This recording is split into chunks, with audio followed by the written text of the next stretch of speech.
ಮಂಡ್ಯದಲ್ಲಿ ರಂಗೇರಿದೆ ರಾಜಕೀಯ ಅಖಾಡ.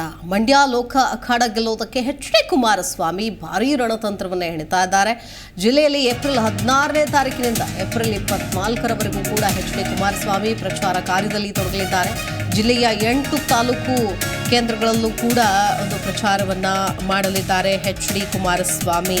ಜಿಲ್ಲೆಯ 8 ತಾಲೂಕು ಕೇಂದ್ರಗಳಲ್ಲಿ ರೋಡ್ ಶೋ, ಬಹಿರಂಗ ಸಭೆಗಳನ್ನು ನಡೆಸಲಿದ್ದಾರೆ. ಪ್ರಚಾರದ ಸಭೆಗಳಿಗೆ ಹೆಚ್ಚಿನ ಕಾರ್ಯಕರ್ತರನ್ನು ಕರೆತರುವ ಪ್ಲಾನ್ ಕೂಡ ಇದೆ. ನೋಡಿ, ಒಂದು ಡೀಟೇಲ್ಸ್ ಅಂದರೆ ಒಂದು ಅಪ್ಡೇಟ್ ಕೂಡ ಇದೆ, ದಿನಾಂಕಗಳು ಕೂಡ ಇದೆ. ಏಪ್ರಿಲ್ 16 ಮಳವಳ್ಳಿ, ಏಪ್ರಿಲ್ 17 KR ಪೇಟೆ, ಅಂದರೆ ಏಪ್ರಿಲ್ 18ಕ್ಕೆ KR ನಗರ, ಏಪ್ರಿಲ್ 20ಕ್ಕೆ ಮೇಲುಕೋಟೆ, ಏಪ್ರಿಲ್ 21ಕ್ಕೆ ಶ್ರೀರಂಗಪಟ್ಟಣ, 22ಕ್ಕೆ ನಾಗಮಂಗಲ, 23ಕ್ಕೆ ಮದ್ದೂರು, 24ಕ್ಕೆ ಮಂಡ್ಯದಲ್ಲಿ ಎಚ್.ಡಿ. ಕುಮಾರಸ್ವಾಮಿ ಪ್ರಚಾರವನ್ನು ಮಾಡಲಿದ್ದಾರೆ. ಮಂಡ್ಯ ಲೋಕಸಭೆಯನ್ನು ಗೆಲ್ಲೋದಕ್ಕೆ ಎಚ್.ಡಿ. ಕುಮಾರಸ್ವಾಮಿ ಬಹಿರಂಗವಾಗಿ ಪ್ರಚಾರದಲ್ಲಿ ತೊಡಗಿದ್ದಾರೆ.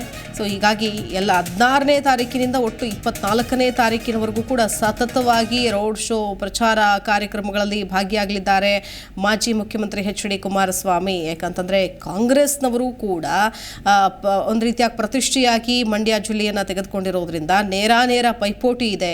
ಅತಿ ಹೆಚ್ಚು ಕಾಂಗ್ರೆಸ್ ನಾಯಕರು ಕೂಡ ಅಲ್ಲಿ ಲೋಕಲ್ ಆಗಿ ಇದ್ದಾರೆ, ಶಾಸಕರುಗಳಿದ್ದಾರೆ. ಸೊ ಈ ಸಂದರ್ಭದಲ್ಲಿ ಎಚ್.ಡಿ. ಕುಮಾರಸ್ವಾಮಿ ಒಂದು ಕಡೆ ಈಗ ಬಿಜೆಪಿ ಜೊತೆಗೆ ಮೈತ್ರಿ ಮಾಡಿಕೊಂಡಿದ್ದಾರೆ. ತದನಂತರದಲ್ಲಿ ಅಲ್ಲಿನ ಮತದಾರರ ಒಲವು ಹೇಗಿದೆ, ಏನು ಎತ್ತ, ಹೀಗೆ ಅನೇಕ ರಣತಂತ್ರಗಳು ಕೂಡ ಇದೀಗ ಹೆಣಿತಾ ಇದ್ದಾರೆ. ಸೊ ಹಾಗಾಗಿ ಈಗ ಖುದ್ದು ರಾಜಕೀಯದ ಅಖಾಡದಲ್ಲಿರುವಂತಹ ಎಚ್.ಡಿ. ಕುಮಾರಸ್ವಾಮಿ ಭರ್ಜರಿ ಪ್ರಚಾರ ಕಾರ್ಯದಲ್ಲಿ ತೊಡಗಿಸಿಕೊಳ್ತಾ ಇದ್ದಾರೆ. ಸತತವಾಗಿ ಕಂಟಿನ್ಯೂಸ್ ಆಗಿ ಪ್ರಚಾರ, ಅಂದರೆ ಮಂಡ್ಯವನ್ನು ಅತಿ ಹೆಚ್ಚು ಅಂತರದ ಮತಗಳಿಂದ ಗೆಲ್ಲಲೇಬೇಕು ಅನ್ನುವಂತಹ ನಿಟ್ಟಿನಲ್ಲಿ ಪಣ ತೊಟ್ಟಿದ್ದಾರೆ. ಕಳೆದ ಬಾರಿ ಅವರ ಮಗ ನಿಖಿಲ್ ಕುಮಾರಸ್ವಾಮಿ ಮಂಡ್ಯದಿಂದ ಕಂಟೆಸ್ಟ್ ಮಾಡಿದ್ರು, ಸೋಲನ್ನು ಅನುಭವಿಸಿದ್ರು. ಸಂಸದೆ ಸುಮಲತಾ ಅಂಬರೀಶ್ ಅವರು ಗೆದ್ದು ಬೀಗಿದ್ರು. ಇದೀಗ ಸುಮಲತಾ ಅಂಬರೀಶ್ ಅವರು ರಣಕಣದಿಂದ ಹಿಂದೆ ಸರಿದಿದ್ದಾರೆ, ಬೆಂಬಲ ಕೂಡ ಕೊಟ್ಟಿದ್ದಾರೆ ಎಚ್.ಡಿ. ಕುಮಾರಸ್ವಾಮಿ ಅವರಿಗೆ. ಬಿಜೆಪಿ ನಾಯಕರ ಸಾಥ್ ಕೂಡ ಇದೆ. ಸೊ ಇದೆಲ್ಲದರ ಜೊತೆಗೆ ಗೆದ್ದು ಬೀಗ್ತಾರಾ ಅನ್ನೋದೇ ಈಗ ಸದ್ಯಕ್ಕಿರುವಂತಹ ಕುತೂಹಲ. ಅದೇ ನಿಟ್ಟಿನಲ್ಲಿ ಬೇಕಾದ ಎಲ್ಲ ತಯಾರಿಯನ್ನು ಕೂಡ ಮಾಡಿಕೊಳ್ತಾ ಇದ್ದಾರೆ.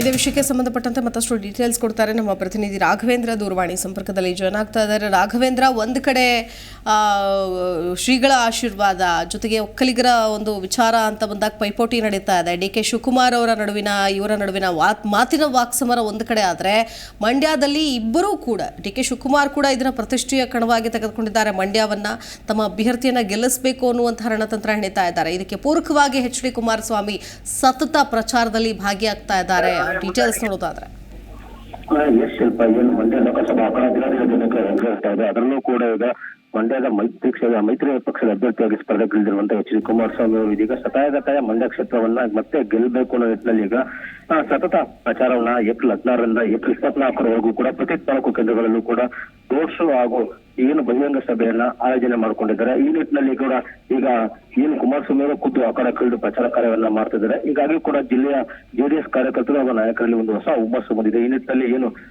ಎಚ್.ಡಿ. ಕುಮಾರಸ್ವಾಮಿ ಅವರ ಪ್ರವಾಸ ಕಾರ್ಯಕ್ರಮ ಎಲ್ಲೆಲ್ಲಿ ಆಯೋಜನೆ ಆಗಿದೆ, ಅಲ್ಲಲ್ಲಿ ಕೂಡ ತಾಲೂಕು ಕೇಂದ್ರಗಳಲ್ಲಿ ಏನು ಒಂದು ಸಭೆ ಮತ್ತೆ ರೋಡ್ ಶೋಗಳಲ್ಲಿ ಹೆಚ್ಚಿನ ಜನರನ್ನು ಸೇರಿಸುವ ಮೂಲಕ ಈ ಬಾರಿ ಕುಮಾರಸ್ವಾಮಿ ಶಕ್ತಿ ಪ್ರದರ್ಶನ ಜೊತೆಗೆ ಮಂಡ್ಯ ಜಿಲ್ಲೆಯಲ್ಲಿ ಜೆಡಿಎಸ್ ಪ್ರಾಬಲ್ಯವನ್ನು ಗೆಲ್ಲಲಿಕ್ಕೂ ಕೂಡ ಈಗ ಸಿದ್ಧತೆಯನ್ನ ಮಾಡಿಕೊಂಡಿರುವಂತದ್ದು ಶಿಲ್ಪ. ಏನು ರಾಘವೇಂದ್ರ, ಈಗ ಖುದ್ದು ಅಂದ್ರೆ ಕುಮಾರಸ್ವಾಮಿ ಅವರು ಕೇವಲ ಮಂಡ್ಯಕ್ಕಷ್ಟೇ ಕಾನ್ಸಂಟ್ರೇಟ್ ಮಾಡ್ತಿದ್ದಾರಾ? ಬೇರೆ ಬೇರೆ ಕಡೆಗಳಲ್ಲೂ ಹೋಗ್ತಾರಾ? ಹೇಗೆ ಹಾಸನ ಆಗಿರ್ಬೋದು, ಕೋಲಾರ ಆಗಿರ್ಬೋದು, ಬೇರೆ ಬೇರೆ ಕ್ಷೇತ್ರಗಳಲ್ಲೂ ಕೂಡ ಪ್ರಚಾರವನ್ನ ಕೈಗೊಳ್ತಾರಾ, ಅಥವಾ ಕೇವಲ ಮಂಡ್ಯ ಅಷ್ಟೇ ಕಾನ್ಸಂಟ್ರೇಷನ್ ಇದೆಯಾ ಸದ್ಯಕ್ಕೆ?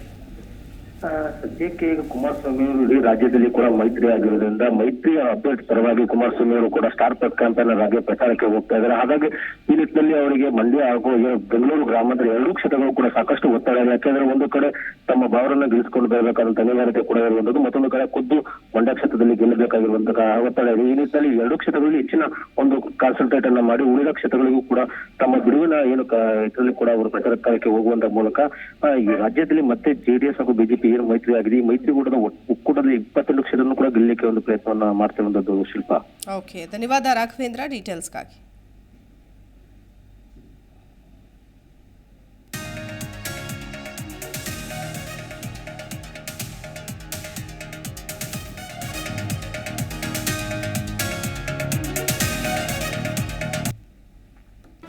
ಜಿ ಕನ್ನಡ ನ್ಯೂಸ್ ಈಗ ನಿಮ್ಮ ಮನೆಯಲ್ಲೇ ನೋಡಿ.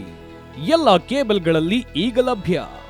ಸನ್ Direct 292, Jio TV 1334, U digital 162, city cable 51, GTPL 17, Abhishek cables 821, Rockline telecommunication 51, Shri Basaveshwara number 60, Vinayaka digital number 53, in digital number 896ರಲ್ಲಿ ನಿಮ್ಮಿಸ್ತದ ಜಿ ಕನ್ನಡ ನ್ಯೂಸ್ ನೋಡಿ ಆನಂದಿಸಿ.